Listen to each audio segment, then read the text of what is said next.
인생 가운데 가장 힘들 때가 있어요. 그때가 언제냐면 지칠 때예요. 그죠? 그러니까 육신으로 지치거나 정신으로 지치거나 마음으로 지칠 때 참 힘듭니다. 충전해야 됩니다. 회복돼야 됩니다. 그래야 우리가 살아갈 수 있고 움직일 수 있습니다. 회복되지 않고 충전되지 않는 상태로 여러분 계속해서 그 엔진을 돌리게 되면 그 인생은 어느 순간 반드시 기계가 그러는 것처럼 기계처럼 여러분 결국 마찰음을 내다가 파열되고 여러분 결국 망가지게 되는 것이죠. 그래서 주님도 일하시고 주님도 안식하셨어요. 충전하는 것, 회복하는 것은 중요합니다. 여러분 인생 가운데 그 회복이 있기를 바랍니다. 그 충전이 있기를 바랍니다. 자, 그것을 우리 그 원리를 알았어요. 그런데 더 중요한 것이 있어요. 충전하고 회복하지만 우리 인생 가운데 쓸데없는 힘이 낭비되는 일이 굉장히 많습니다. 다시 말하면 주님이 원하지 않는 곳에 우리의 힘이 소진될 때가 굉장히 많아요. 그러니까 이 소진되는 힘만 우리가 아낄 수 있어도 우리가 능력 있는 삶을 살 수 있습니다.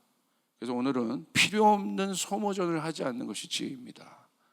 우리가 이것을 깊이 알길 바랍니다. 특별히 이 지혜를 통해서 우리가 보는 것은 이 땅을 통치하는 하늘의 능력이 지혜임을 우리가 보고 있습니다. 우리의 삶이 하늘의 능력으로 다스려지는 상태를 말하는 것입니다. 그래서 계속 제가 솔로몬 시대 때부터 계속 여러분과 함께 이 지혜 시리즈를 나누고 있습니다. 여러분 승리하시길 바랍니다. 주님께서 그냥 우리에게 살아가라고 이야기하지 않으시고 하늘의 지혜를 말씀하시면서 이 땅을 승리하며 살아갈 수 있는 법이 무엇인지 우리에게 분명히 계시하시고 알려주셨다는 사실을 우리가 인지해야 될 것입니다. 우리 본질적인 것부터 다시 한번 봅시다. 항상 제가 강조하죠. 하나님의 형상이라는 정체성. 사람에게 있어서 가장 본질적인 질문은 바로 이 정체성에 관한 질문이에요. 이거보다 중요한 질문은 없어요. Who am I? 내가 누구냐? 이거보다 중요한 질문은 없어요. 이것은 지위 고하를 막론하고 생명 있는 존재에게 있어서 가장 중요한 질문이에요. 정체성에 관한 것입니다. 이것은 돈으로도 어떤 권력으로도 세상의 어떤 것들로도 디파인할 수 없는 존재적인 것이에요. 가장 중요한 것입니다.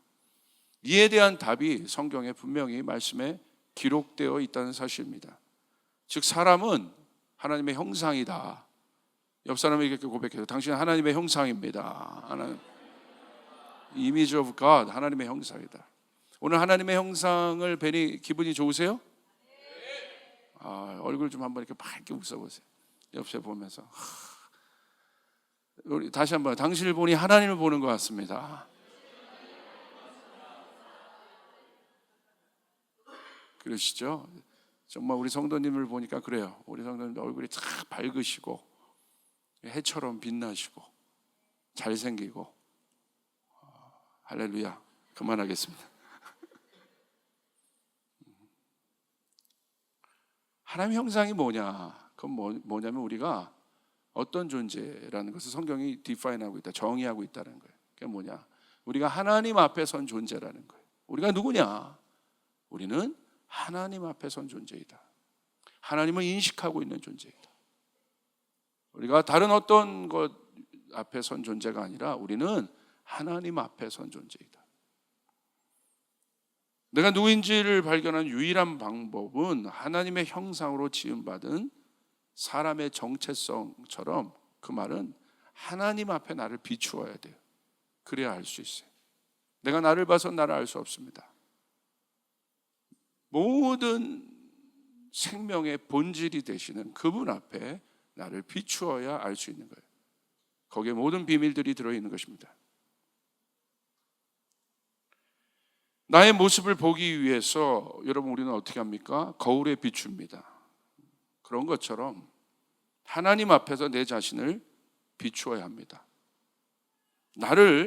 내가 내 자신을 보는 것에 한계가 있어요. 내가 이렇게 내 자신을 보는 것에 한계가 있어요. 보이지도 않아요. 자, 부분적으로 볼 뿐이에요. 전체를 볼 수 없습니다.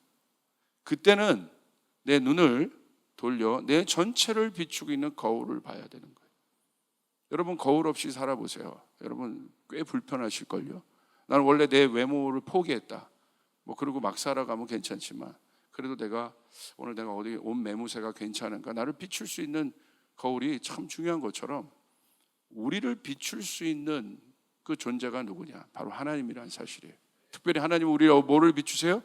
우리의 속 사람을 비추고 계신다는 사실이에요. 이건 중요합니다. 그때 우리가 우리를 정확하게 알 수 있습니다. 그러면 그 하나님, 우리 자신을 비추는 그 하나님은 누구시냐? 성경에 기록되어 있어요. 하나님은 사랑이시다. 할렐루야. 하나님은 기쁨이시고 하나님은 생명이세요. 아름다우신 분이시고 영화로운 분이십니다. 완전하신 분입니다. 그 하나님 앞에서 나를 비추는 거예요. 그때 비로소 사람은 하나님의 형상으로 된 자신을 발견해요. 다른 어떤 것에 비추는 것이 아니라 그 완전하고 온전하고 아름다운 존재인 그분 앞에 나를 비출 때 내가 비로소 누구인지를 발견하게 돼요. 내가 얼마나 가치 있고 하나님 앞에, 그 하나님 앞에 나를 비춘 것처럼. 그럼 그 말은 무슨 말이에요? 하나님 앞에 나를 비춘다. 그 완전하신 분 앞에 나를 비춘다는 건 뭐예요? 그분을 통해서 나를 볼 수 있게 된다는 거예요. 내가 어떤 존재인지, 어떤 가치 있는 존재인지 여러분 볼 수 있게 된다는 사실이에요. 내가 얼마나 가치 있고, 내가 성형수술을 안 해도 얼마나 아름답고, 내가 뭐 세상의 기준에서 볼 때 조금 떨어져 보이지만 하나님 앞에서 나를 비출 때 내가 얼마나 가치 있고 소중한 존재인지를 비로소 알게 된다는 사실입니다. 그래서 하나님을 만난다는 것은 존재의 변화를 경험하게 되는 것이에요. 그래서 구체적으로 생각과 마음이 변하는 것이에요. 그 사람이 이제 변화하기 시작하는 거예요. 아, 내가 얼마나 소중한 존재인가, 얼마나 가치 있는 존재인가 알기 시작하는 것이에요. 그래서 그 사람은 그때부터 가치 있는 생각을 하기 시작합니다. 세상의 생각이 아니라 하늘로부터 오는, 위로부터 온 가치 있는 생각을 하기 시작해요. 위로부터 온 하나님의 마음을 갖기 시작해요. 그래서 그 생각과 그 마음이 결국 내 삶을 실제적으로 변화시키는 것입니다. 이것이 원리입니다. 그런데 비극이 생겼어요. 그 비극은 무엇입니까? 그 하나님의 형상인 사람이 다른 곳에 자신을 비추기 시작하는 것입니다. 그 첫 번째 유혹이 뱀의 유혹이 있었어요. 사단의 유혹이었습니다. 하나님이 창조하신 형상 말고 뱀이 창조한 이미지에 자신을 비추게 합니다. 뱀이 창조한 그 이미지에 하나님 앞 말고 뱀이 창조한 그 미혹의 이미지에 자신을 비추고 싶은 그 마음이 바로 뭐예요? 탐욕이라는 거예요. 그 마음이 욕심이라는 거예요. 그래서 죄는 그 욕심을 통해서 나오게 되는 거예요. 자, 창세기 3장 3절부터 5절 보세요. 이렇게 기록되어 있어요. 그러나 하나님은 동산 한가운데 있는 나무의 열매는 먹지도 말고 만지지도 말라고 하셨다. 어기면 우리가 죽는다 하셨다. 자, 보세요. 말씀은 그 선악과를 먹으면 우리가 죽는다라고 기록되어 있어요. 죽는다. 이게 하나님의 말씀인 것이에요. 할렐루야. 하나님 분명히 말씀하셨어요. 먹으면 죽는다. 이것이 하나님의 입으로부터 나온 진리고 말씀이었어요. 우리에게 떨어진 명령이었어요. 그런데 4절, 뱀이 여자에게 말하였다. 너희는 절대로 죽지 않는다. 완전히 정반대죠. 완전히 다른 개념이죠. 하나님은 죽는다라고 얘기했어요. 그런데 뱀은 죽지 않는다. 그래서 이 사단이요, 반역의 영인 거예요. 불순종의 영인 거예요. 거짓의 영인 거예요. 5절 보십시오. 그러면서 이렇게 얘기합니다. 하나님은 너희가 그 나무 열매를 먹으면 너희 눈이 밝아지고 하나님처럼 되어서 선과 악을 알게 된다는 것을 아시고 그렇게 말씀하신 것이다. 너희가 뭐처럼 될 것이 되냐면 너희는 하나님처럼 된다. 다른 이미지를 비추는 거예요. 여러분, 사단이 만든 거짓의 거울을 인간의 마음 가운데 쑥 주는 거죠. 그 탐욕의 거울. 그 탐욕의 거울은 뭐예요? 하나님 말고 내 욕망에, 내 욕심에 무엇을 비추고 싶은 거예요. 근데 사단이요, 그 이미지를 딱 만들어냅니다. 우리가 하나님 앞에 비춰야 되는 존재임에도 불구하고 우리 안에 욕심의 거울을 딱 넣어서, 그 욕심의 거울이 뭐예요? 육의 거울이죠.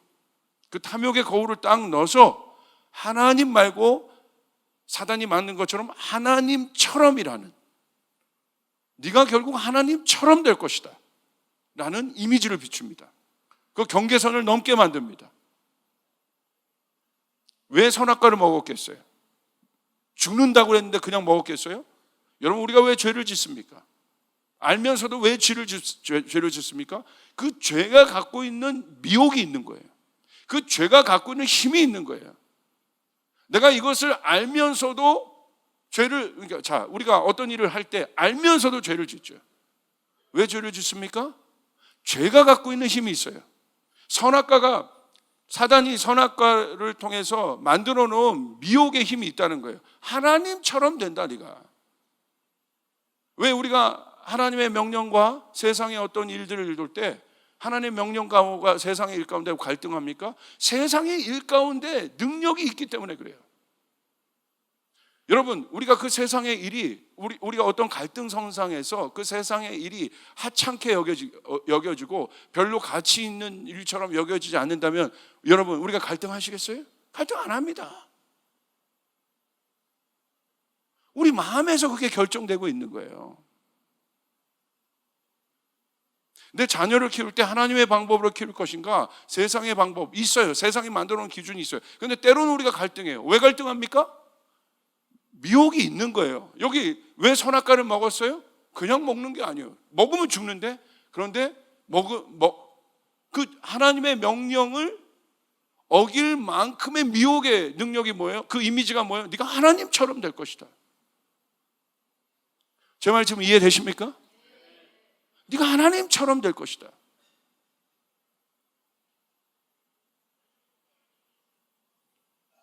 굉장한 유혹이죠, 사실은. 어떻게 아담과 하와가 그 선악과를 먹을 수 있는가? 우리가 그렇게만 볼 게 아니에요. 굉장한 유혹이죠.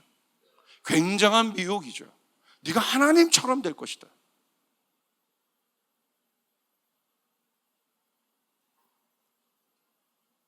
그 말은 네가 하나님이다. 다시 해석하면 내가 하나님이기에 누구에게도 네 자신을 비출 필요가 없다. 모든 무신론의 뿌리가 바로 여기에 있는 것이에요. 네가 하나님이기 때문에, 너는 하나님도 아니에요. 하나님과 같은 존재이기 때문에. 그렇죠? 네가 하나님이라고 얘기하지 않았어요. 사실 이건 뭐 더 본질적인 얘기이기 때문에 지금 나누지는 않겠습니다. 네가 하나님과 같은 존재다. 차라리 하나님이다라고 얘기하면 편하겠는데, 네가 하나님처럼, 하나님과 같은 존재다. 하나님의 존재를 정면으로 부인합니다. 여러분, 이 유럽에요, 이 무신론이요 팽배해지고 있고, 이 시대에 이 무신론이요, 다원주의적 세계관이 팽배해지고 있어요. 밑으로 갈수록요, 유일하신 하나님만을 외친다는 것이 지금 굉장히 어렵습니다. 그리고 그 하나님 안에서 있는 선한 윤리와 도덕들이 있어요. 그것들을 지금, 그 기준들을 말한다는 것이 이 다음 세대에 갈수록 굉장히 어려워지고 있어요. 뭐 여기서 그 이야기들 잘 나누지는 않겠지만, 이성 문제나 여러 문제 무슨 말인지 아실 거예요. 여러분, 제대로 하나님의 말씀대로 설교하기가 힘들어지는 세상 속에 우리가 살고 있어요. 그렇기 때문에 우리가 다시 한번 본질 앞에 서야 됩니다. 할렐루야. 중요합니다. 조금만 생각해 보면 알 수 있는 거거든요. 이 세상에 엄청난 프레임이 있지만, 엄청나게 강력하지만, 이것을 진리의 눈으로 조금만 생각해 보면 허점들이 그 안에 엄청나게 많거든요. 우리의 이성과 지성으로도 얼마든지 그 허점들을 파고 들어갈 수 있거든요. 근데 그냥 이런 거예요. 그 생각을 하기 싫은 거예요. 그 본질적인 생각을 하기 싫은 거예요. 그냥 귀찮은 거예요. 여러분, 생각하셔야 됩니다. 사고하셔야 됩니다. 아멘. 분별하셔야 됩니다. 이것은 굉장히 중요한 것이에요. 이 무신론의 뿌리입니다. 이게 바로 하나님 말고 다른 형상의 자신을 비추게 해요. 근데 그 자신이 누구예요? 자기를 자기에게 비추게 하는 거예요. 답이 없죠. 피조물을 피조물에게 비추게 하는 거예요. 답이 없죠. 이게 무신론인 거예요. 그 하나님의 존재를 거절하는 것입니다. 의지적으로 거절하는 것입니다. 자, 그것이 사단의 어마어마한 유혹이었다는 거예요. 하나님처럼 될 것이다. 여러분, 처럼이라는 단어에 한번 집중해 보시길 바랍니다. 네가 하나님이 된다는 것이 아니에요. 처럼 된다는 마귀의 강교함을 분별해야 합니다. 사람도 아닌, 하나님도 아닌 애매한 실체가 없는 존재를 만들어요. 하나님이란 정의가 있어요. 사람이란 정의가 있어요. 근데 하나님처럼이란 뭐예요? 사람도 아니고 하나님도 아니고 애매한 존재. 결국 뭐예요? 실체가 없다 이거예요.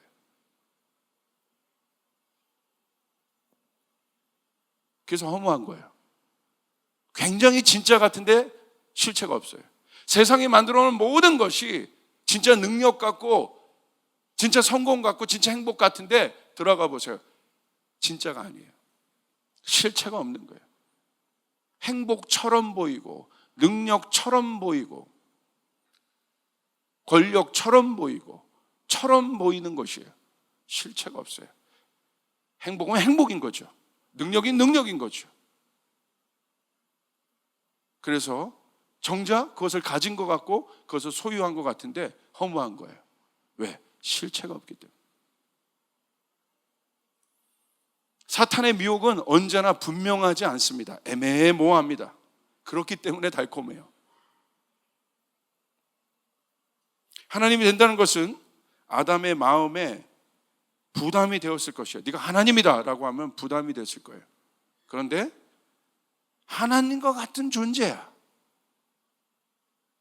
그러니까 아담이 하나님을 누군지는 알잖아요. 선악의 기준이 되시고 권능과 권위가 있으시고 아름다움이 있으시고 네가 하나님이다 그러면 피조물로서의 양심이 있거든요. 그 양심에 죄책감이 있었을 거예요. 가책이 있었을 거예요. 근데 어때요? 하나님처럼 하나님과 같은 존재야 네가. 얼마나 여러분 달콤합니까? 뭐 하나님을 부인하지 않는 거, 부인하는 것 같기도 하고 아닌 것 같기도 하고 항상 애매하다 이거예요. 사단의 미혹은 이래요. 네가 꼭 이렇게 해야, 꼭 그렇게 특별하게 해야 꼭 하나님 믿는 사람이야? 이렇게 해도 돼. 꼭 사단의 미혹은 이래요. 아예 믿지 말라고 얘기하지 않아요. 항상 그래요. 꼭 그렇게 해야 돼. 여러분 승리하시길 바랍니다. 하나님과 사람 안에 있는 사랑의 그 사람의 경계선을 어떤 경계선이에요? 하나님과 우리가 있었던 경계선. 하나님, 사람이지만 그것이 무슨 계층상, 지위상 그런 경계선이 아니라 서로 소중히 존중하는 존재. 그런 존재인 우리가 어떻게 해요? 하나님을 비교하기 시작한 거예요. 이것이 인간의 교만인 것이에요. 존중이 뭘로 바뀌어요? 비교로 바뀌기 시작해요. 비교는 갈등을 낳습니다. 거기서 불행이 시작되는 것이에요. 그 비교의 거울을 인간 안에 마귀가 넣어버린 것입니다. 그때부터 인간의 삶은 소멸되기 시작했어요. 하나님 앞에 선 사람은 언제나 공급을 얻습니다. 살아간 힘을 얻습니다. 여러분 믿으십니까? 왜? 하나님이 생명의 근본이 되시기 때문에. 하나님 앞에 있으면 기쁨을 얻습니다. 사랑을 얻습니다. 행복을 얻습니다. 능력을 얻습니다. 부를 얻습니다. 왜? 여러분 천사들이 하나님을 경배하잖아요. 부와 지혜와 하나님의 그 영화로우심에 대해서 경배하잖아요. 우리가 그 앞에 비춘다는 거예요. 그 하나님 안에 있는 모든 것들이 여러분 안에 있다는 것이에요. 여러분 이 사실을 믿으시면 아멘 하시기 바랍니다. 우리가 얼마나 가치 있는 존재. 그래서 하나님은 이 시즌에 여러분을 깨워서 여러분 안에 있는 하늘의 능력을 풀기를 원하시는 것이에요. 그것을 깨달아야 되는 것이에요. 그 마귀의 관계를 이겨야 되는 것이에요. 미혹을 깨야 되는 것이에요. 여러분의 손을 통하여 하나님의 일이 나타나길 원하는 것이에요. 여러분의 입을 통하여 하나님의 기적이 나타나길 원하시는 것이에요. 그것이 하나님의 뜻인 것이에요. 그것이 원래 하나님의 계획인 것이에요. 그리고 하나님은 사람이 사는 땅을 다스릴 수 있도록 하나님에게 있는 권위를 우리에게 위임해 주셨습니다. 그래서 인간의 지혜 같으나 그 출처는 하나님의 지혜이고, 인간의 능력 같으나 그 능력은 하나님의 능력이 됩니다. 그런데 놀라운 것은 하나님의 능력은 힘을 써도 소모되지 않습니다. 지치지 않습니다. 계속 공급을 받습니다. 새 힘이 생겨납니다. 이것이 하나님의 형상으로 땅을 다스리고 정복한 살아있는 하나님의 사람들의 본연의 모습이심을 믿으시길 바랍니다. 그러므로 여러분이 하나님 앞에 서면 그 능력이 여러분에게 임하게 될 것입니다. 여러분 안에 하나님의 형상이란 거울이 있다는 거예요. 그것을 비춰야 돼, 하나님 앞에. 그런데 비극이 시작됐어요. 선악과를 먹은 후에 사람의 마음 안에 하나님 말고 다른 것을 비추는 죄의 거울이 생겨난 것입니다. 그 결과 아담과 하와가 이제 서로를 비추기 시작했어요. 하나님 없는 서로를 비추기 시작했다는 거예요. 그런데 뭐를 비춰요? 이게 문제인 거예요. 서로의 잘못을 비추기 시작하는 거예요. 서로의 온전한 모습을 비춰야 되는데 하나님은 온전하신 분이시기 때문에 우리가 하나님 앞에 설 때 하나님의 온전함, 하나님의 완벽함이 우리를 비추는 거예요. 하나님은 부족함이 없는 분이세요. 하나님은 죄가 없는 분이세요. 하나님은 완전한 분이세요. 그 앞에서 우리가 서 있다는 것 자체가 여러분 은혜인 것이에요. 그런데 부족한 사람을 비추는, 부족함을 비추기 시작하는 거예요.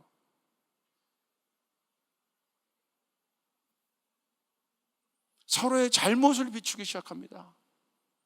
자신의 죄를 가리기 위해 서로의 잘못을 극대화하여 비추기 시작합니다. 그래서 어떤 관계가 됩니까? 아담과 하와는 서로 사랑하는 관계예요. 아담이 하와를 보고 뭐랬어요? 내 뼈 중에 뼈요, 살 중에 살이로다. 그거만큼 강한 여러분 사랑의 고백이 어디 있어요? 너는 내 뼈야. 할렐루야.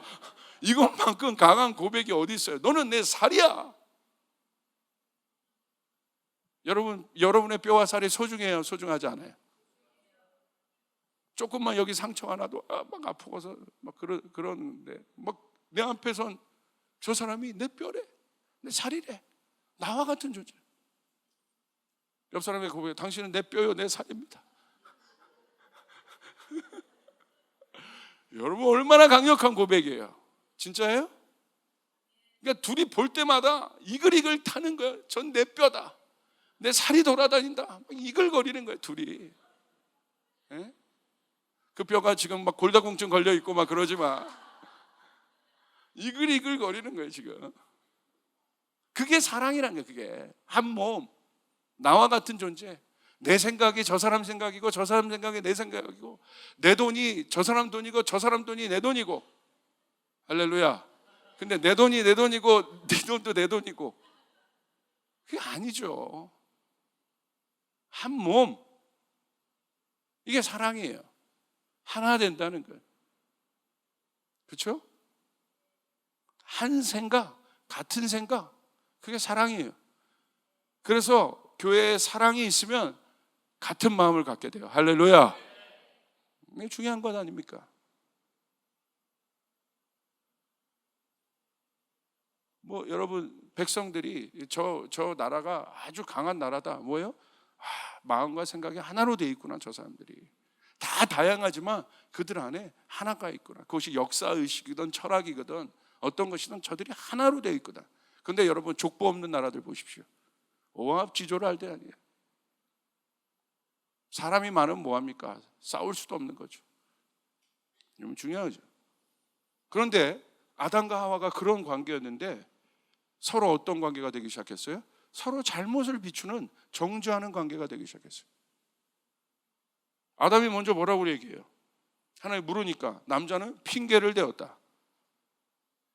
너 왜 하나님이 왜 그러냐고 묻지도 않았는데 스스로 죄책감에 시달려 뭐라고 얘기합니까? 하나님께서 저와 함께 살라고 짝지어주신 여자, 아유, 여자라고 얘기해. 여자, 뭐 남의 여자 얘기하듯이 그 여자가 그죠? 그 여자.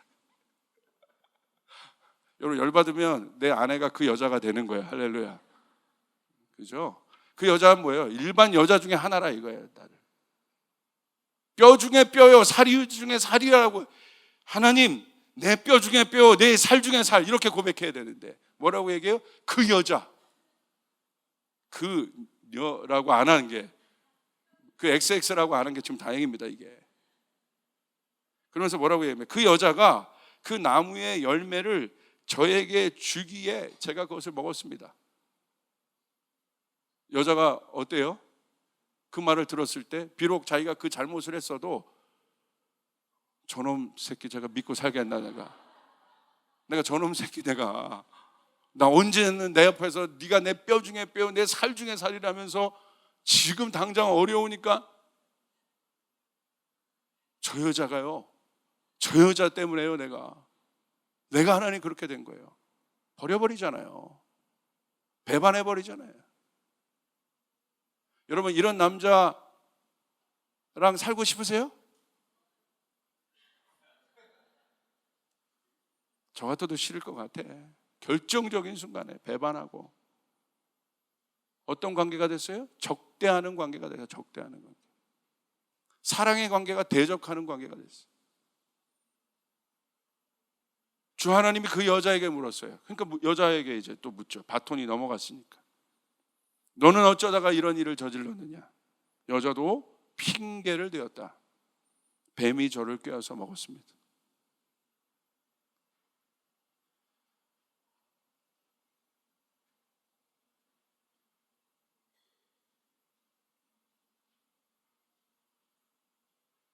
아담과 하와 가운데 갈라진 틈들을 보십시오.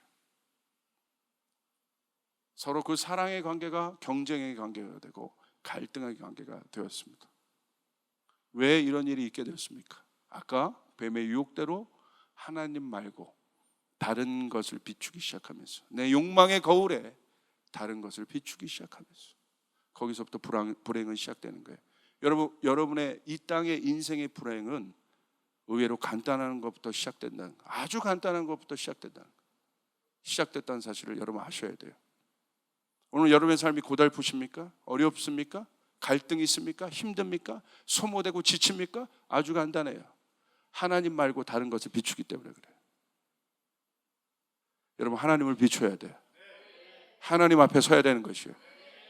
그 욕망의 거울이 나를 지치게 하는 거예요. 그 탐욕의 거울이 나를 지치게 하는 거예요.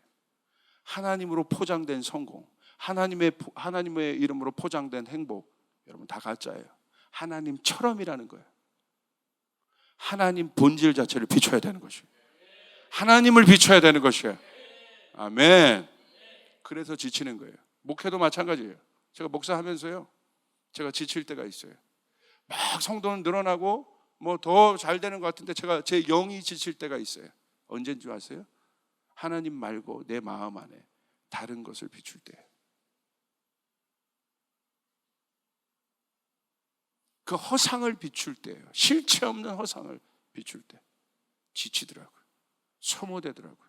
거기에 하나님 말고 온전하신 내 삶에 유일하게 행복을 주실 하나님 말고 다른 것이 대체되기 시작합니다. 그 대체물 중에 가장 강력한 존재가 누구냐면 사람이에요. 사람이 들어오기 시작해요. 사람을 비추어내기 시작해요. 내가 성공하려면 저 사람에게 잘 보여야 돼. 정치하기 시작해요. 기도하지 않기 시작해요. 줄대기 시작해요. 수단과 방법을 가리지 않기 시작해요. 하나님의 종이 아니라 사람의 노예가 되기 시작해요. 위축되기 시작하는 거예요. 성공해도 불안한 거예요. 왜? 누군가 내 삶의 행복에, 내 삶의 주권을 누군가, 어떤 사람이 쥐고 있기 때문에 힘든 거예요. 어려운 거예요. 성경은 이런 삶을 묶여있는 삶이라고 얘기하고 있어요. 하나님의 형상이라는 정체성이 파괴되었을 때 이들은 모든 것을 비판하고 부정적으로 보기 시작했다는 거예요. 여러분 보세요.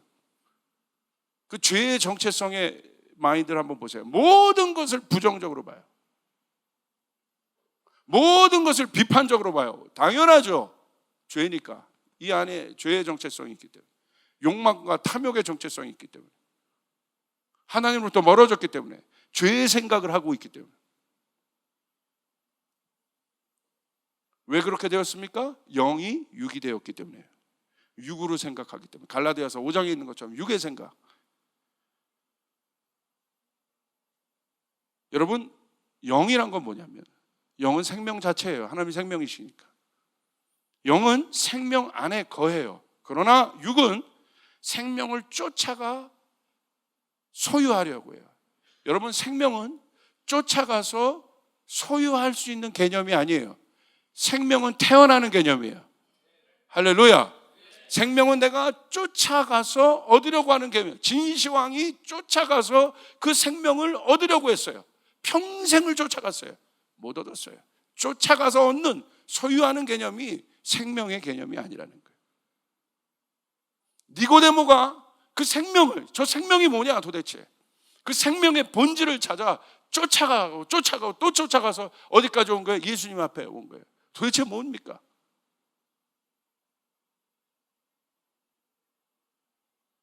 모든 인간은 그 생명, 마지막은 그 생명의 문제이기 때문에 결국 쫓아갑니다. 소유하려고 합니다. 수단과 방법을 가리지 않고. 근데 절대 잡을 수 없어요. 생명은 여러분의 내가 가는 시간보다 항상 두세 템포 빨리 가기 때문에 절대 갈 수 없어요. 여러분, 당나귀 어떤 말 앞에 당근 매다 놓고 막 달리게 하죠? 똑같은 거예요. 절대 잡을 수 없어요. 소유할 수 없어요. 생명은 쫓아가서 소유하는 개념이 아니라 내가 태어나야 되는 문제라는 거예요. 거듭나야 되는 문제. 이게 바로 존재라는 거예요. 여러분, 주님 안에서, 주님의 생명 안에서 거듭났다는 사실을 믿으시길 바랍니다. 그러므로 여러분 안에 생명이 있다는 사실이에요. 여러분 안에 그 하늘의 생명이 있다는 사실이에요. 아멘. 이것을 믿으셔야 한다는 거예요. 하늘의 생명뿐만 아니라 하나님이 여러분 안에 계신다는 것이에요. 여러분 하나님과 하나 되었다는 것이에요. 하나님의 능력이 여러분 안에 있고 하나님의 지혜가 여러분 안에 있다는 것이에요. 그러므로 하나님처럼 생각해야 돼요. 어떻게 하는 것이 하나님처럼 생각하는 거예요? 예수님 통해서 보여주셨잖아요. 육신이 되셔서, 하나님이 육신이 되셔서 그분이 어떻게 생각하는지 보여주셨잖아요. 무엇이 가치 있는 삶인지 보여주셨잖아요. 자기의 탐욕, 자기의 욕심, 자기만을 위해 자기만을 비추며 사는 어떤 존재가 아니라 하나님을 비추며 사는 존재가 얼마나 값진 삶인 걸 보여줬잖아요. 할렐루야. 어떤 것에서도 묶이지 않는 자유한 존재인 것을 예수님이 보여주신 것이에요. 그분은 목수의 아들이지만 세상의 관점에 볼 때 사람들의 마음 안에 그분은 왕으로 여김을 받으셨어요. 왜? 생각이 달랐어요. 행동이 달랐어요. 말이 달랐어요. 보는 것이 달랐어요. 여러분, 우리는 달라져야 한다는 거예요. 우리의 생각이 달라져야 한다. 우리의 생각이 고상한 생각으로 바뀌어야 되는 거예요. 존귀한 생각으로 바뀌어야 되는 것이에요. 속물처럼 생각하면 안 되는 거예요. 아멘. 왕의 생각으로 바뀌어야 되는 것이에요. 여러분 믿으시길 바랍니다.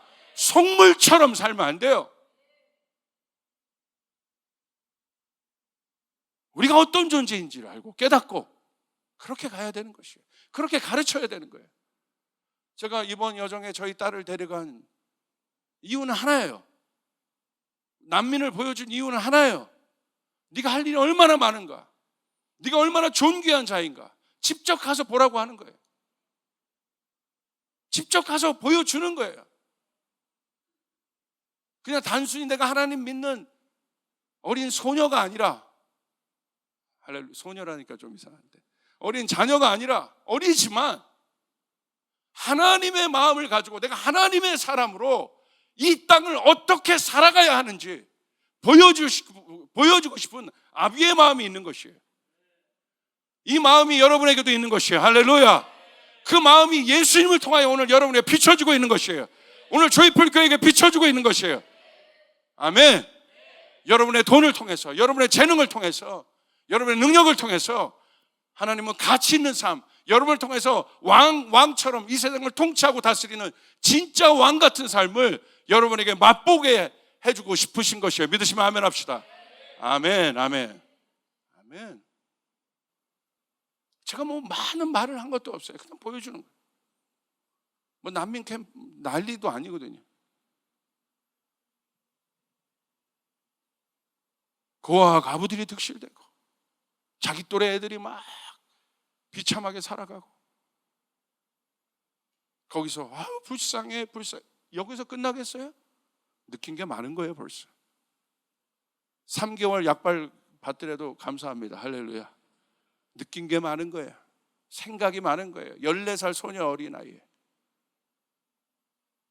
중동 가면 어떻게 무서워. 여러분 자녀를 그렇게 나약하게 키울 겁니까? 여러분 강하게 키우셔야 돼요. 할렐루야. 여러분 무슬림들이요 어마어마하게 증가하고 있지 않습니까? 어떻게 키워요? 무슬림 전용 학교가 있어요. 그 아이시스 같은 근본주의자들이 애들 딱 모아놓고 수염 이만하게 기른 자들이, 제가 선교사님에게 직접 들었어요. 최고의 교육, 최고의 엘리트들을 모아놓고 그 아이들 300명 모아놓고 기숙학교인데 최고의 시설 속에서 그 아이들 키워냅니다. 엘리트 아이들, 무슬림 아이들을, 미래를 바꿀 아이들, 거기서 아부바카 같은 아이들이 나오는 거예요. 그런 아이들이 옥스퍼드 이런 데 유학 가는 거예요. 그런 아이들 한 명이 나와서 딱 연설하잖아요. 경제가 가뜩이나 어렵고 먹고 살기 힘든 무슬림 청년들이요 마음에 불이 땡겨져요. 내가 목숨 걸겠다, 내가 알라를 위해서. 그 한 명이 연설하면 수천 명의 사람들 가운데 그 일이 일어나요. 여러분 오늘 그 한 명을 일으켜야 돼요. 할렐루야. 아멘. 여러분 이것은 굉장히 중요한 것 아닙니까? 실제적인 것 아닙니까? 이것은 중요한 것입니다. 그러니까 이 하늘로부터 오는 우리가 이 생각과 마음 가운데 떠나 있기 때문에 죄성의 뿌리로 생각을 합니다. 그 죄성의 뿌리로 생각했던 인간의 첫 모습이 뭐였어요? 서로가 서로를 비추는 거예요. 서로의 나쁜 점을 비추고 네거티브하게 생각하고 부정적으로 생각하고 내가 하나님의 사람이면서도 입에 부정적인 말을 달고 다니고,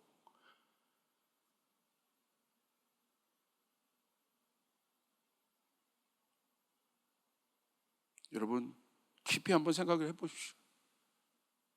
그것이 무슨 도움이 되는가?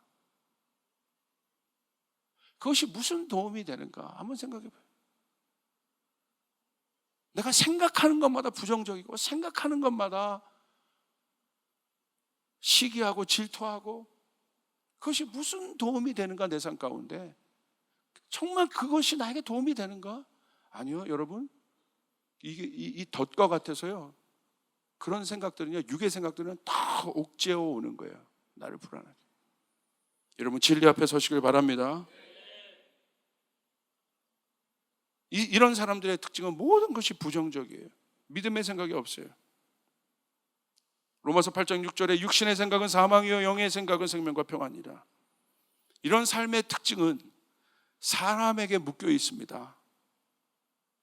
둘 중에 하나입니다. 하나님이냐 사람이냐. 우리의 신앙의 본질은 이거예요. 하나님이냐 사람이냐. 내가 하나님의 종이 될 것이냐 사람의 종이 될 것이냐. 여기에 자유와 속박의 경계선이 여기에 있습니다. 내가 누구 앞에 설 것인가. 죄성의 거울은 언제나 앞에서 본 것처럼 자신을 사람에게 비춥니다. 내가 저 사람 만나서 내 인생이 이렇게 된 거야. 내가 저 사람 때문에 내 인생이 이렇게 된 거야. 내가 저 사람만 나타나지 않았으면 내 인생 행복했을 텐데. 항상 비교하는 거예요. 절대 해결이 없어요. 수가성 여인이 그랬지 않습니까? 이 남편 만나서 내 인생 불행했는데 저 남편 만나면 괜찮겠지. 저 남편 만나면 5명의 남편 불행했다. 이거 해결이 없다. 주님을 만나야 합니다. 여러분 가인을 보십시오. 그 죄성의 뿌리의 열매인 가인을 보십시오. 제사를 지내는데 하나님 앞에 누구에게 비춥니까? 그 제사를 하나님이 아니죠. 들켰죠. 누구에게? 아벨을 비추죠. 비교하죠. 뭐예요? 아벨에 묶여 있는 것입니다. 이게 땅의 세계관이에요. 아벨에게 묶여 있는 거예요. 사울을 보십시오. 하나님의 왕이에요. 하나님이 기름 부은 왕이에요. 하나님의 마음에 자기를 비췄어야 돼요. 근데 누구를 비추는 거예요? 하나님 말고 그 욕망의 거울 안에 누구를 비춥니까? 자신의 욕망을 비추는데 거기에 누가 들어옵니까? 다윗이 들어옵니다. 처음부터 마지막까지 다윗과 비교하며 살아요. 사람에게 묶여 있는 것이요. 아벨의 모든 것을 부정적으로 보고 다윗의 모든 것을 부정적으로 봐요. 아벨만 제거하면 행복할 줄 알고 다윗만 제거하면 행복할 줄 알아요. 기준이 무너져 있는 것입니다. 바리새인 보십시오. 하나님의 말씀을 그렇게 잘 알았어요. 누구를 비춥니까? 예수를 비춰요. 뭘로 비춰요? 경쟁자로 비춥니다. 자기의 말을 듣던 사람들이 예수에게로 다 가니까 불편한 거예요. 계속 이런 쫌생이들 봤어요? 예수님이 가는 곳마다 뒤에서 이렇게 예수님이 가는 곳마다 곁눈질을 하고 이렇게 서 있어요. 어떻게 하나 보라고. 어떻게 하나 보자. 마음이요 요만해요. 그냥 밴댕이? 할렐루야. 어떻게 하셨어요? 마음이 요만해요. 하나님의 마음을 아는데 마음이요 요만해요. 여러분 하나님을 믿는다는 게 뭐예요? 여러분 우리가 교회가 하나님의 마음이 있다는 건 뭐예요? 요만해요. 누가 뭐라고 말하고 누가 그냥 막 피해의식 속에 막 그게 왜 그러냐면요 자꾸 이 마음 안에 사람을 비추니까 그런 거예요. 그 자유가 없어요. 그러니까 에너지가 소모되는 거예요. 피곤한 거예요. 지친 거예요. 오늘 그 죄의 거울이 깨어지길 바랍니다. 할렐루야. 그 거울이 깨어지길 바랍니다. 저도 그럴 수 있죠. 제가 개척하기 전에 그랬어요. 전수하는데 제 친구들은 막 큰 교회 부교육자로 가고 막 난리고 저도 뭐 들어오긴 했지만 하나의 음성이 없어 움직이진 않았어요. 근데 막 와서 모임 가면 벌써 걔네들 머리 그 큰 교회 막 부목사 딱 티내고 쫙 나타나. 나는 막 청바지 찢어진 거 입고 막 나타나. 막 마음이 어렵더라고요. 걔네들은 딱 목사님들 이렇게 폈는데 스케줄이요. 나 오늘 우리 언제 또 모일까? 근데 보니까 막 스케줄이 빽빽해. 누구 만나고. 근데 제 수첩을 보니까 아무것도 없어. 할렐루야. 아무것도 없어. 아무것도 없어요. 그냥 문제 있는 청년 만나는 거 이런 거. 이런 약속. 이런 거 말고 아무것도 없어 스케줄에. 막 좀 야 그렇게 해서 되게 이런 말들 막 하면요 막 불안하고 막 답답하고 힘들고 내 인생의 앞날이 안 보이고 엉망으로 될 것 같고 잘 안 될 것 같고 제 30대를 그렇게 보냈던 것 같아요. 그 불안함 속에서. 그런데도 그때도 물론 동역자들이 가장 큰 힘이었고 그 유혹을 이기고 주님 앞에 나를 비췄을 때 할렐루야. 이 내 안에 있는 이 불안과 어두움과 이 경쟁과 비교의식 그것으로부터 위축감이 위로부터는 힘 가운데 여러분 이것이 박살나더라고요. 할렐루야. 여러분 그러길 바랍니다. 나 이제 은퇴하고 아무것도 아니고 없고 불안하고 이제 좀 있으면 명퇴될 것 같고 계속 소모전이에요 여러분. 제가 예언합니다. 그렇게 될 거예요 여러분. 명퇴할 겁니다. 뭘 어떻게 버티시겠어요 그 구조에서. 여러분 이걸 나쁘게 듣지 마세요. 그럴 수밖에 없어요. 그것이 여러분의 삶을 좌지우지하지 않는다는 거예요. 할렐루야. 여러분은 하나님의 사람이라는 거예요. 하나님 앞에 내 자신을 비춰야 되는 것이에요. 하나님의 비전이 임해야 되는 것이에요. 그렇게 될 때 명태, 은퇴 이런 게 여러분 고민이 아니라 그냥 내가 주어진 것에 최선을 다하는 거고, 내가 일하는 일터에서도 내가 사람 보고 일하는 것이 아니라 하나님이 주신 직업이기 때문에 최선을 다하는 거예요. 알바하면서도 최선을 다하는 거예요. 맥도날드 알바하면서도 왕의 마인드를 갖고 주인의식을 갖고 살 수 있는, 나를 통해 오늘 맥도날드가 매출 엄청 올라간다, 할렐루야 막 하면서 와우 안녕하세요 고객님 막 이러면서 그런 여러분 점원 만나면 기분 좋아요 안 좋아요? 굉장히 좋아. 막 안녕하세요 막 이러면서 들어올 때 뭐 드실까요? 뭐 드실까요? 뭐 할래요? 막 햄버거를 얼굴에 던져버리고 싶어요. 이게. 그죠? 도대체 어떤 분들은 뭐 고깃집에서도 알바하면서도 기분 좋게 막 그냥 고기도 막 가위도 잘 다서 툭툭툭툭 잘라가지고 기분 좋게 막. 어떤 사람들은 막 놓는데도, 제 친구가 신학교에서 급식 놓는데 평생 상처를 갖고 있더라고. 급식 놔주는 아줌마가요, 저는 학생의 임원이었는지 저를 잘 놔줬어, 돈가스를. 근데 그 친구가 놔주고 하나만 더, 신학생이 얼마나 배고파요. 그 돈가스가 뭐라고, 하나만 더 주세요 그랬더니 한번 아래 위로 훑어보더니 돈가스를 이렇게 던져준 거예요. 울면서 밥을 먹더라고.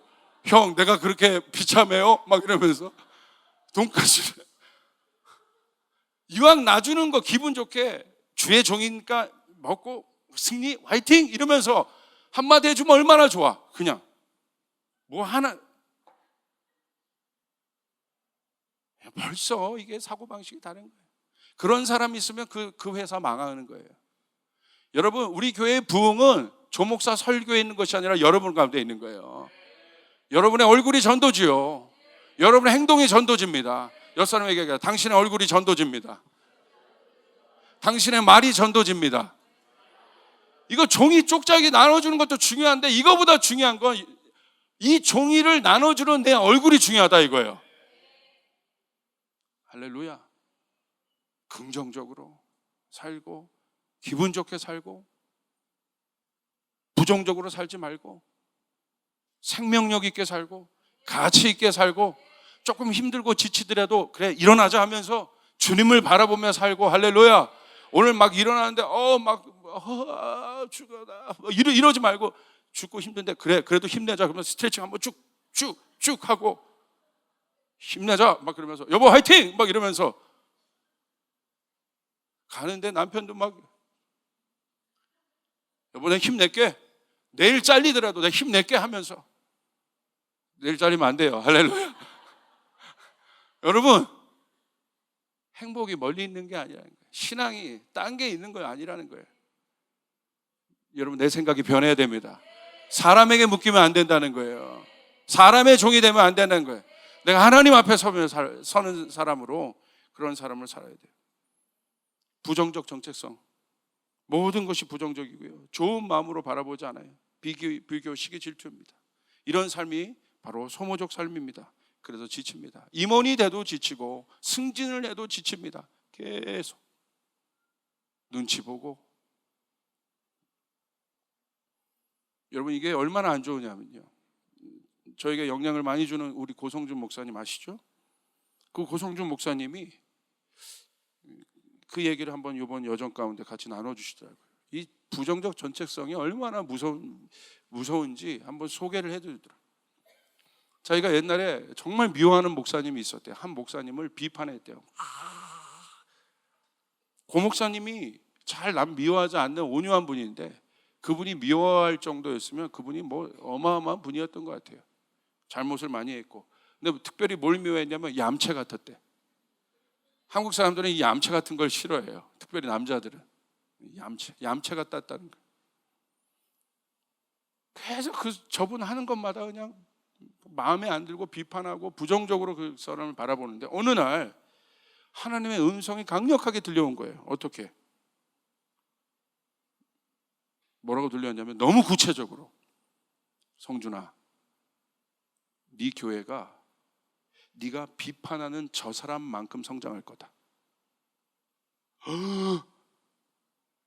너무너무 놀랐다는 거예요. 그때 뭘 깨달았느냐? 내가 사람에게 묶여 있구나. 하나님이 아니라 사람에게 묶여 있구나. 그래서 나의 성장이 저 사람만큼인 거예요. 내가 비판한 사람만큼인 거예요.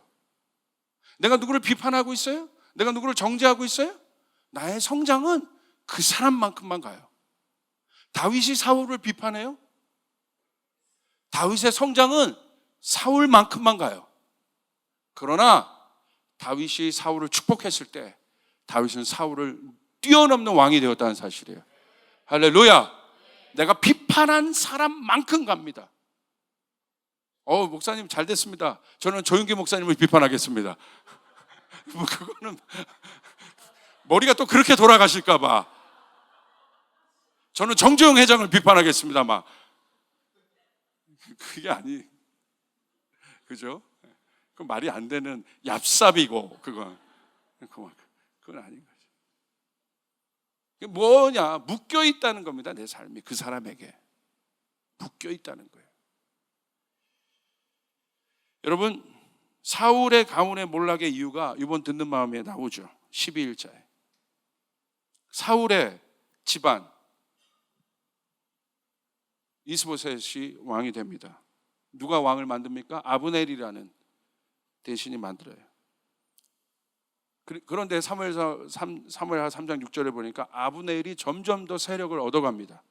그러니까 이스보셋이 뭐라고 얘기하냐면, 사울의 후궁 리스바라는 여인이 있는데 이 여인을 아브넬이 범합니다. 이스보셋이 어떻게 보면 자기 어떤 그런 모계잖아요. 그러니까 비판해요. 책망해요. 그러니까 아브넬이요, 그 책망을 듣고 뭐라고 얘기하냐면 이렇게 얘기해요. 내가 사울 당신의 가문에 얼마나 충성을 했는지 당신이 알아야 될 거예요. 내가 사울 당신의 가문에 얼만큼 충성했는지. 그런데 나에게 비판을 해요? 그런 나를 책망해요? 나를 개처럼 여깁니까? 개처럼 여긴다고 얘기해요. 섭섭함을 토로합니다. 그 사건이 사울의 가문의 몰락의 원인이 됩니다. 완전히 몰락한 원인이 돼요. 아브넬과 이스보셋의 그 갈등이. 그리고 이렇게 얘기합니다. 다른 배를 갈아탄다고 얘기해요. 이제 다윗 편에 내가 충성을 하겠습니다. 나에게 그렇게 대해요? 내가 다윗 편에 충성을 대해줘. 결국 이 사건이 사울의 가문을 몰락하게 합니다. 무슨 말입니까? 아브넬은 누구예요? 생존형 인간이에요. 사람에게 비추어 사람에게 묶여 살아요. 사울의 가문에게 자신의 모든 것을 비추어 살았어요. 거기에 묶여 살아요.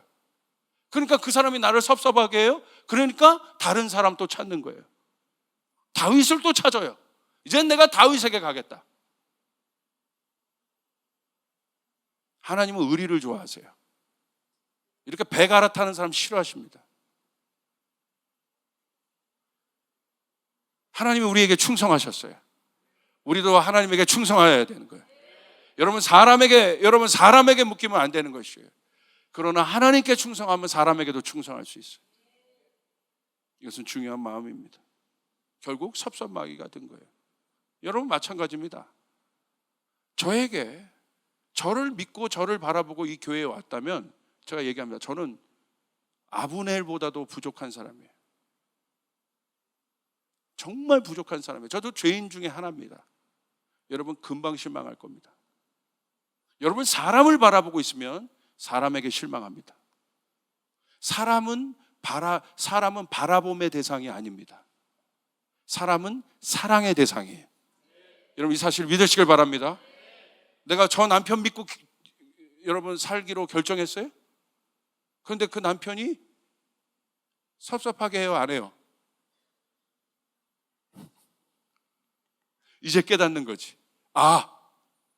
바라봄의 대상이 아니라 사랑의 대상이구나. 저를 바라보고 이 교회에 오셨다면 그냥 여러분은 실망하십니다. 제가 예언합니다. 섭섭하게 들 겁니다. 가까이 계신 분일수록 더 그럴 겁니다. 제 옆에 계신 분일수록 그렇게 아마 더 많은 저의 약점과 오점과 단점들을 보시면서 실망하실 겁니다. 저도 마찬가지겠죠. 이제 깨달았어요. 그게 아니에요. 내 마음이 하나님 앞에 서 있어야 되는 거예요. 우리의 마음 전체가 하나님 앞에 서 있어야 돼요. 그래서 단점과 약점과 오점을 보는 것이 아니라 강점을 보고 그 사람의 잠재력을 보고 칭찬하고 격려하고 세워줄 수 있는 그 사랑의 관계가 우리 가운데 형성되어야 될 줄 믿습니다. 옆 사람에게 얘기해요. 사람 보면 섭섭합니다. 그러나 하나님 보면 섭섭하지 않습니다. 그러므로 뭘 봐야 돼요? 그냥 사람을 보는 것이 아니라 저 사람 안에 있는 하나님을 봐야 되는 것이에요. 저만 보면 섭섭하지만 제 안에 있는 하나님을 보고 신뢰해야 되는 것이에요. 저도 마찬가지인 것입니다. 어떠한 이 세상에 볼 때 낙오자가 이 교회에 온다 할지라도 사람 보고 왜 이런 사람이 우리 교회에 와? 그게 아니라 이 교회는 그런 사람 속에 있는 하나님을 봐야 되는 것이에요. 할렐루야! 저 사람이 일어나 온 열방을 바꿀 수 있다는 사실을 우리가 믿어줘야 된다는 것이에요. 여러분 그 사실을 믿으시길 바랍니다. 그 사람의 말에 격려가 있고 힘이 있는 것입니다. 그러므로 하나님 앞에선 왕의 생각과 마음을 가져야 돼요. 첫 번째 어떻게 해야 됩니까? 축복의 삶을 사시길 바랍니다. 이게 최선입니다. 사람에게 묶여 있습니까? 그때는 묶여서 비판하고 부정적으로 보지 말고 평생을 묶여 있어요. 그러면 그 사람에게 그 묶임에서 내가 나와야 된다는 거예요. 그 묶임에서 자유해야 된다는 거예요. 그러기 위해서 어떻게 가장 최선의 방법은 뭐예요? 축복해야 되는 거예요. 하나님 축복합니다. 여러분 축복을 받지 않으면 그 축복은 나에게 돌아오게 되어 있습니다. 여러분 어디 가든지 여러분은 축복의 존재입니다. 어떤 땅에 가든 축복의 존재입니다. 그 축복을 받지 않으면 그 사람 문제인 거예요. 이제 다윗이 사울을 축복했는데 사울이 그 축복을 받지 않으면 이제는 두 번째 스테이지인 거예요. 그 사람 문제인 거예요. 공이 넘어간 거예요. 그 축복은 여러분에게 돌아오게 돼 있어요. 여러분이 자유하게 돼 있어요. 여러분 직장 안에서 여러분을 축복하기 시작하십시오. 여러분의 상사를 축복하기 시작하십시오. 여러분 거래하는 사람들 축복하기 시작하십시오. 묶여 있으면 내 영혼이 말라간다는 사실이에요. 여러분 자유해야 됩니다. 이게 소모전이 되는 것입니다. 두 번째, 그게 안 되거든. 도대체 목사님 내가 축복하는 것까지는 어렵습니다. 그럼 차선입니다. 차선은 내 자신을 정리해야 돼요. 축복까지는 가지 말고 그러면 영향을 받지 말라는 거예요. 여러분 그 영향을 차단시키길 바랍니다. 물론 차선이지만 도움이 됩니다. 그 말은 적극적으로 내가 묶이지 않도록 해야 된다는 것이에요. 내가 사람에게 묶이지 않아야 돼요. 내가 내 소모전에 묶이지 않아. 내 안에 돌아다니는 작은 여우를 잡아야 되는 것이에요. 할렐루야. 그래야 내 안에 있는 포도밭이 지켜지는 것이에요. 여러분 그럴 수 있기를 바랍니다. 자, 1번 최선 축복하는 것. 나는 축복하겠다. 손 들어 보십시오. 난 그건 안 된다. 일단 내 마음부터 먼저 사람이 아니라 그 사람을 정리하는 게 아니에요. 그건 묶이는 거예요. 그 사람을 정리합니다. 보통 그 사람 정리하는 내 마음을 정리하라는 거예요. 할렐루야. 내가 1번은 못하겠지만 2번부터 시작하겠다. 손 들어보세요. 예, 정직한 분 축복합니다. 괜찮아요. 2번부터라도 하십시오. 중요한 것은 비판의 마음에 내 스스로가 묶이지 않는 것이 중요합니다. 예수 우리 왕을 보시길 바랍니다. 그분은 어떤 것에도 묶이지 않았습니다. 그 이유는 그분은 항상 하나님과 하나 되셨기 때문에 그렇습니다. 그분은 사람의 눈치를 보지 않으셨습니다. 자, 그분은 배반하는 제자를 알았어요. 그러나 묶이지 않으셨어요. 어떻게 하셨어요? 일방적으로 축복하기로 작정하신 것이에요.